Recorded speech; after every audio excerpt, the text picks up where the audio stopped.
Friends, आज की short analysis में हम डिस्कस करेंगे जुबिलिएंट फार्मोवा स्टॉक के ऊपर। दोस्तों, ये स्टॉक अगर आप देखो तो नवंबर 2024 से करेक्शन के अंदर चल रहा है। ओवरऑल अगर आप देखो तो ये स्टॉक ने 3.5 महीने पूरे करेक्शन में बिता दिए और करेक्शन में भी दोस्तों स्टॉक ने यहाँ पर दोनों तरह का करेक्शन दिया, प्राइस वाइज, टाइम वाइज दोनों। पहले स्टॉक ने प्राइस वाइज करेक्शन दिया जहाँ पर ये स्टॉक काफ़ी हद तक डाउन साइड करेक्ट हुआ। फिर स्टॉक ने टाइम वाइज करेक्शन के अंदर एक साइडवे कंसोलिडेशन करी, एक स्ट्रॉन्ग बेस बना और अल्टीमेटली इसको ब्रेकआउट किया है। और दोस्तों, ये स्टॉक के अंदर मल्टीपल पॉजिटिव फैक्टर्स एक साथ ट्रिगर हुए हैं, जिसके तहत ये स्टॉक करंट लेवल से अपसाइड में 15% अपसाइड रनअप दे सकता है। लेकिन दोस्तों, यहाँ पर कोई भी हमारी बाय सेल होल्ड रिकमेंडेशन बिल्कुल भी नहीं है। ये प्योरली एजुकेशन पर्पज से मैं अपना पॉइंट ऑफ व्यू आप लोगों के सामने शेयर कर रहा हूँ। कोई भी पोजीशन लेने से पहले अपने फाइनेंशियल एडवाइजर को ज़रूर कंसल्ट कर लेना। दोस्तों, आप लोग देख सकते हो कि ये वो टॉप था जहां से एक डाउनवर्ड स्लोपिंग पैरेलल चैनल के थ्रू करेक्शन स्टार्ट हुआ। और जब तक स्टॉक ये डाउनवर्ड स्लोपिंग पैरेलल चैनल में था, स्टॉक प्राइस वाइज करेक्शन के अंदर एंगेज रहा और यहाँ पर back to back lower lows trigger हुए। फ्रेंड्स, अगर आप देखो तो फर्स्ट लोअर लोज यहाँ ट्रिगर हुआ, सेकंड लोअर लोज यहाँ पर हिट हुआ, थर्ड लोअर लोज यहाँ और लास्ट लोअर लोज यहाँ ट्रिगर हुआ। और जैसे ये downward sloping parallel channel upside में ब्रेकआउट हुई, इसने मल्टीपल हायर हाइज को ब्रेक करके उसके अबाउ सस्टेन क्लोजिंग देकर कंफर्म कर दिया करेक्शन कंप्लीटेड। यहाँ पर हमें दो मेजर पॉजिटिव सिग्नल मिले। पहले तो इसने डाउनवर्ड स्लोपिंग पैरेलल चैनल को अपसाइड में ब्रेक किया। सेकेंडली, इसके जो लोअर लोज थे वो स्टॉप होके इसके अगेंस्ट में फर्स्ट टाइम हायर हाइज में क्लोज हुए। दोस्तों, जब भी इसकी downward sloping parallel channel upside में ब्रेकआउट हुई तो इसके अंदर जो प्राइस वाइज करेक्शन आ रहा था, अल्टीमेटली वहाँ पर ब्रेक लग गई। सेकेंडली, जो लोअर लोज हायर हाइज में शिफ्ट होने से दोस्तों यहाँ पर एक बॉटम फॉर्मेशन का कंफर्मेशन मिला, करेक्शन कंप्लीट का कंफर्मेशन मिला है। क्योंकि दोस्तों, जब तक इसके लोअर लोज या फिर पुराने लोअर लोज या नया लोअर लोज ट्रिगर नहीं होता, तब तक दोस्तों इसका अपसाइड मोमेंटम मेंटेन रहेगा। और वो लिहाज से दोस्तों, यहाँ पर तुम्हारा अगर स्टॉप लॉस हो रखना हो, बेस्ट स्टॉप लॉस, तो दोस्तों वो लोअर स्विंग होना चाहिए अपने एडवाइज़र को पूछकर। और फ्रेंड्स, बात कर लेते हैं यहाँ पर डाइवर्शन की।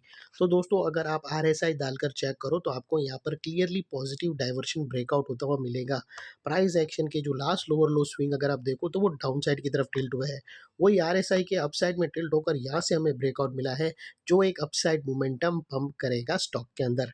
और फाइनली दोस्तों, बात कर लेते हैं यहाँ पर चार्ट पैटर्न की। तो दोस्तों, अगर आप देखो तो यहाँ पर हमें एक ज़बरदस्त inverted head and shoulder pattern यहाँ से ब्रेकआउट होता हुआ क्लियरली विटनेस होता है।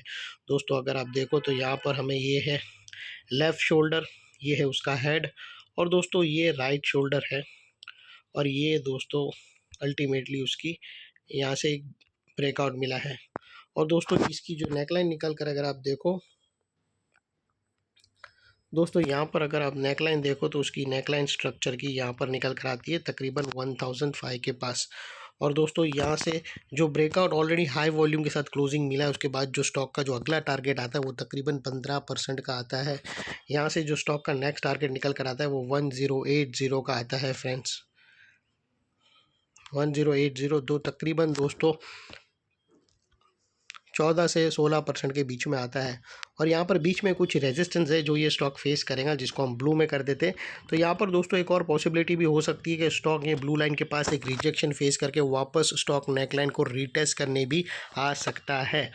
और फाइनली दोस्तों, बात कर लेते हैं स्टॉप लॉस की। तो यहाँ पर मल्टीपल ऑप्शन अवेलेबल है, आप अपने एडवाइज़र को पूछकर ATR की हेल्प ले सकते हो, या फिर ब्रेकआउट कैंडल के लो के नीचे, या फिर नियरेस्ट लोअर स्विंग, या जनरली दोस्तों हेड एंड शोल्डर पैटर्न में दोस्तों जो राइट शोल्डर का जो लोअर स्विंग होता है उसके नीचे क्लोजिंग बेसिस पे भी लोग रखते हैं। लेकिन दोस्तों, इतना मेक श्योर करना कि आपका risk to reward ratio at least 1:2 या मिनिमम 1:1.5 रहना चाहिए।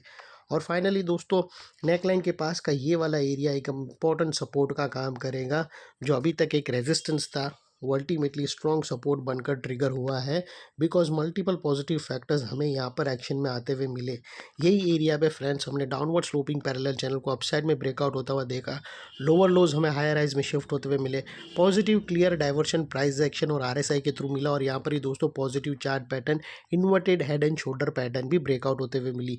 तो वो लिहाज से दोस्तों नेकलाइन का ये एरिया जो अभी तक एक रेजिस्टेंस था वो अल्टीमेटली स्ट्रॉन्ग सपोर्ट बनकर खड़ा है। और इतने बड़े स्ट्रॉन्ग सपोर्ट के नीचे क्लोजिंग बेसिस पे आप लोगों का स्टॉप लॉस रहना चाहिए, जो आसानी से ट्रिगर ना हो।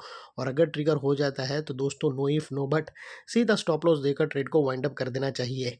ये थी हमारी सिंपल एनालिसिस फ्रेंड्स। अच्छी लगे तो प्लीज़ चैनल को लाइक शेयर सब्सक्राइब ज़रूर करना। Thank you. जय हिंद।